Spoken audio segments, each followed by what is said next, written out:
વાગી ગયા હતા સવારના 5 અને આવી ગયા હતા ગ્રાઉન્ડમાં આવીને કરી લીધી હતી થોડીક વાર રનિંગ કરીને મારી લીધી હતી સ્પ્રિન્ટ, પણ આજે બધાની હાલત થઈ ગઈ હતી ટાઈટ. થઈ ગયા હતા પછી નાસ્તો કરવા માટે, પણ અહીંયા તો કેક કટિંગ ચાલુ હતું. નાસ્તો કરીને આવી ગયા હતા જીમ કરવા માટે, જીમમાં આવીને કરી લીધું થોડું વર્કઆઉટ કરીને આવી ગયા હતા બપોરનું જમવા માટે. આ ભાઈ તો કાજુ બદામ જોઈને ગાંડા થયા છે. વાગી ગયા હતા 4 ને આવી ગયા હતા બપોર પ્રેક્ટિસ કરવા માટે. આ ભાઈને તો ક્યાંક વેલ્ડિંગ કરવા જવાનું એવું લાગતું હતું.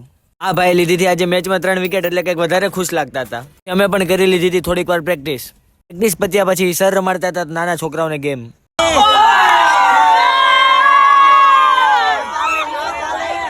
અમે પણ જોડાઈ ગયા ગેમમાં. આ ભાઈ હતા આપણા પાર્ટનર. આ તો શરૂ કરી દીધું તું વોર્મઅપ કરીને તો ભાઈએ પહેલા જ બોલ સ્ટમ્પ ઉડાડી દીધું.